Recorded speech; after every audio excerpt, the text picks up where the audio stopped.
Assalamualaikum warahmatullahi wabarakatuh. Perkenalkan, nama saya Ima Fufah, NIM 2017 133020. Prodi Pendidikan Geografi. Mata kuliah FIK untuk pembelajaran geografi, dosen pengampu Murjaina SPD MPD. Kampus Universitas PGRI Palembang.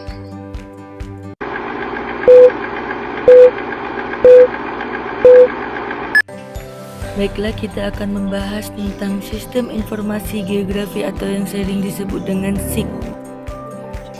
Apa sih Sistem Informasi Geografi itu? Sistem Informasi Geografi adalah sistem informasi yang khusus mengelola data yang memiliki informasi spasial berreferensi ke ruangan. Adapun dalam arti yang lebih sempit adalah sistem komputer yang memiliki kemampuan untuk membangun, menyimpan, mengelola, dan menampilkan informasi bereferensi geografis, misalnya data yang diidentifikasi menurut lokasinya dalam sebuah database. Adapun komponen dari SIG yaitu ada perangkat keras, perangkat lunak, data, manusia, metode, dan aplikasi. Perangkat keras SIG adalah perangkat-perangkat fisik yang merupakan bagian dari sistem komputer yang mendukung analisis geografi dan pemetaan. Perangkat keras SIG mempunyai kemampuan untuk menyajikan citra dengan resolusi dan kecepatan yang tinggi serta mendukung operasi-operasi basis data dengan volume data yang besar secara cepat. Perangkat keras SIG terdiri dari beberapa untuk menginput data, mengolah data, dan mencetak. Software.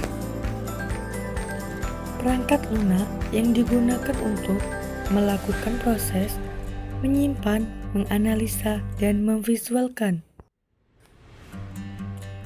Adapun di sini yaitu manusia. Manusia merupakan inti elemen dari SIG.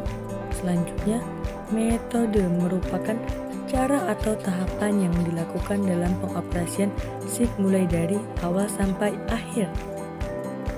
Aplikasi merupakan prosedur yang digunakan mengolah data menjadi informasi, misalnya penjumlahan dan klasifikasi. Ruang lingkup sistem informasi geografis. Yang pertama yaitu input data, manipulasi data, memanajemen data, query dan analisis, analisis proximity, analisis overlay, dan visualisasi.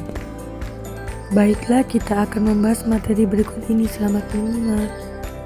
Peta persebaran flora dan fauna di Indonesia. Persebaran flora dan fauna di Indonesia. Indikator pembelajaran. Menjelaskan karakteristik flora dan fauna di Indonesia berdasarkan daerah persebaran. Yang kedua, mengelompokkan daerah persebaran flora dan fauna di Indonesia. Flora Indonesia bagian barat. Adapun ciri-ciri, didominasi vegetasi hutan hujan tropis, pohon-pohonnya besar, tinggi, dan berdaun lebat membentuk kanopi. Banyak terdapat tumbuhan merambat dan banyak terdapat tumbuhan epifit. Ada Rafflesia anordi, mahoni, jati, dan kantong semar. Flora Indonesia bagian tengah. Persebaran flora yang termasuk ke dalam wilayah ini meliputi Pulau Sulawesi, Kepulauan Nusa Tenggara, dan Kepulauan Maluku.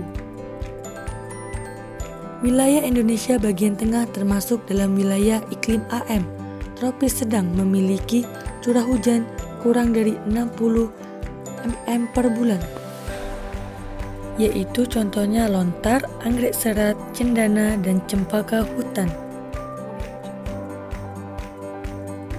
Flora Indonesia bagian timur. Pulau Papua termasuk dalam wilayah iklim AW, iklim kering.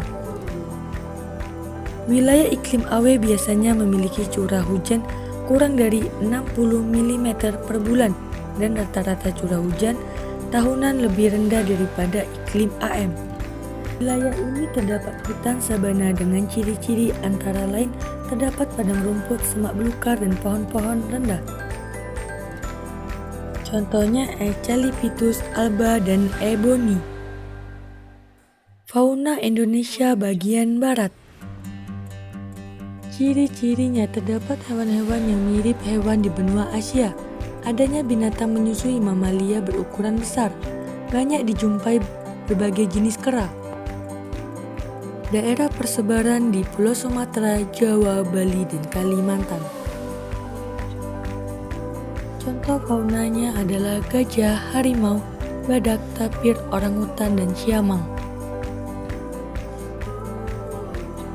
Fauna Indonesia bagian tengah, peralihan.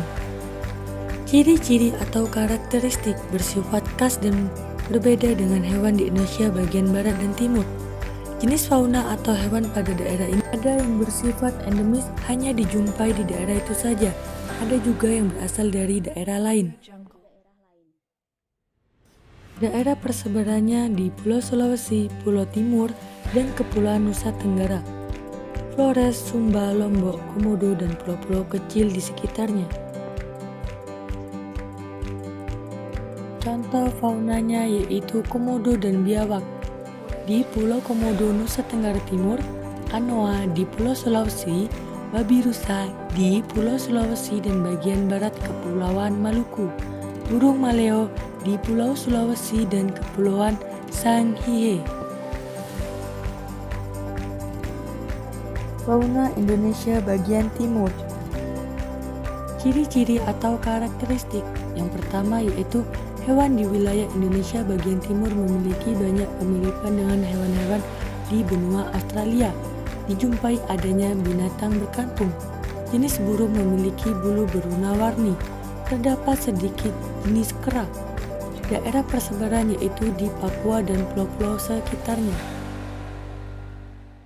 Contoh fauna, kanguru pohon di Pulau Papua, tikus berkantung ada di Maluku sebelah timur dan Pulau Papua, burung kasuari di Pulau Papua, Kepulauan Aru dan Pulau Seram, burung cendrawasih yaitu ada di Pulau Papua dan Kepulauan Aru, burung kakak tua berjambul putih ada di Maluku.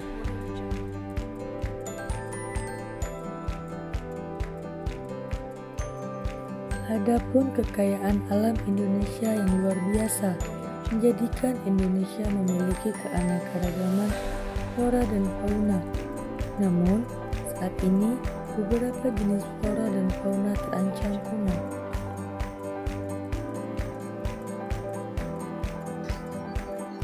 Lingkungan hidup. Lingkungan hidup merupakan kombinasi dari kondisi fisik meliputi keadaan SDA, sumber daya alam seperti tanah, air, lembaga energi surya, mineral, serta hewan dan tumbuh-tumbuhan yang tumbuh di darat maupun di laut. Dengan berbagai lembaga yang mencakup pencipta manusia sebagai keputusan bagaimana menggunakan lingkungan fisik. Sebagai makhluk hidup yang tinggal di bumi, maka kita harus menjaga lingkungan agar tidak rusak dan selalu dilindungi. Di sini ada peta dunia di mana dunia sedang terkena wabah virus corona atau COVID-19. Baiklah, di sini saya akan membahas tentang corona atau COVID-19. Adalah penyakit yang disebabkan oleh infeksi virus SARS-CoV-2. Pertama kali diidentifikasi di kota Wuhan, di provinsi Hubei, China pada Desember 2019. Corona atau COVID-19 telah menyebar ke berbagai negara di dunia, termasuk di Indonesia. Cara mencegah virus corona atau COVID-19. Jadi lebih baik kita di rumah saja. Yang kedua, jaga jarak aman minimal 1 meter, keluar rumah jika benar-benar perlu. Yang ketiga, pakai masker jika sakit.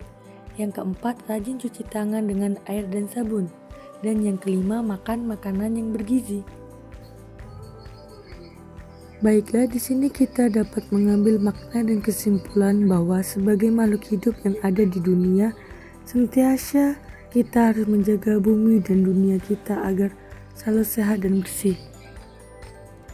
Ayo, siapa lagi kalau bukan kita yang menjaga negeri ini? Tanamkan jiwa yang bersih dan bersih.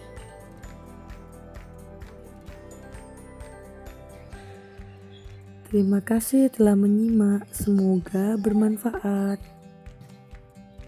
Waalaikumsalam warahmatullahi wabarakatuh.